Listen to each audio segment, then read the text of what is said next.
নমস্কার। এই মুহূর্তে আমি দাঁড়িয়ে আছি বিবেকানন্দ যুবভারতী ক্রীড়াঙ্গনে। আগামীকাল আপনারা যেমনটা জানেন আইএফএ শিল্ডের ফাইনাল খেলায় মুখোমুখি হতে চলেছে ইস্ট বেঙ্গল এবং মোহনবাগান। এই মুহূর্তে আমি দাঁড়িয়ে আছি যুবভারতীর 4 নম্বর গেটে। আপনারা এখানে দেখতে পাচ্ছেন যে ইস্ট বেঙ্গল ক্লাবের টিকিট এখান থেকে দেওয়া হচ্ছে। আমি এখন কথা বলে নেওয়ার চেষ্টা করব একজন ইস্ট বেঙ্গল সমর্থকের সাথে। আচ্ছা, তুমি তো ইস্ট বেঙ্গল ক্লাবের সমর্থক, আজকে টিকিট কাটতে এসছো, তা টিকিট কাটার নিয়ে কোনো সংক্রান্ত কোনো সমস্যা কি দেখলে আজকে আইএফএ তরফ থেকে?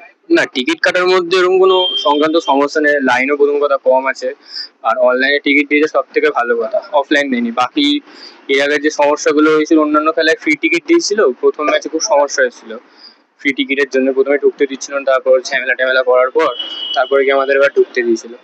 তো এর জন্যই আজকে যেটা ভালো করেছি, ডার্বি ম্যাচের জন্য অফলাইন টিকিট করেনি, অনলাইন টিকিট করে দিয়েছে। ডিস্ট্রিক্ট অ্যাপে আমরা কেটে এখান থেকে টিকিট কালেক্ট করে নিয়েছি, খুবই সুবিধা হয়েছে আমাদের এর ফলে। কালকে আইএফএ শিল্ডের ফাইনাল ম্যাচ ইস্ট বেঙ্গল এবং মোহনবাগান চির প্রতিদ্বন্দ্বী, তারা মুখোমুখি হতে চলেছে। কি মনে হচ্ছে কি হতে পারে? দেখো, ডার্বি ম্যাচ অলওয়েজ 50-50 থাকে, যে কেউ জিততে পারবে। কিন্তু এখন যদি বলা যেতে পারে, অন পেপারে ইস্ট বেঙ্গল মোটামুটি এগিয়ে আছে মোহনবাগানের তুলনায়। কিন্তু এখন অন ফিল্ড পারফরমেন্সের উপর ডিপেন্ড করছে যে ইস্ট বেঙ্গল জিতবে না হারবে। এই মুহূর্তে আমি দাঁড়িয়ে আছি যুবভারতী ক্রীড়াঙ্গনের 1 নম্বর গেটের পাশে। এখান থেকে দেওয়া হচ্ছে মোহনবাগান গ্যালারির টিকিট। আমরা কথা বলে নেওয়ার চেষ্টা করবো একজন মোহনবাগান সমর্থকের সাথে। এই মুহূর্তে আমরা পেয়ে গেছি একজন মোহনবাগান সমর্থককে আমাদের সাথে। দাদা, আজকে আপনি টিকিট কাটলেন লাইন দিয়ে, তো আপনার অভিজ্ঞতাটা কেমন? আইএফএ যে টিকিট ছেড়েছে তা নিয়ে কি কোনো সমস্যার সম্মুখীন হতে হল? না, এবারে কোনো সমস্যা পড়তে হয়নি।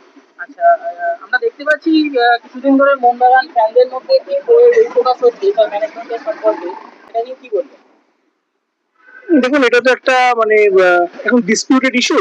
কারণ সমর্থকরা তো একরকম সমর্থকদের একরকম মত। আর ক্লাবের পক্ষেও ডেফিনেটলি নিশ্চয়ই কিছু সমস্যা ছিল, এজেন্ট যায়নি। তো এটা নিয়ে কমেন্ট না করাই better. Let's wait and see. কালকে আইএফএ শিল্ডের ফাইনাল ইস্ট বেঙ্গল এবং মোহনবাগান চির প্রতিদ্বন্দ্বী মুখোমুখি, কি মনে হচ্ছে? ন্যাচারালি এখন তো মোহনবাগান সমর্থক মধ্যে বলে মোহনবাগানই জিতবে।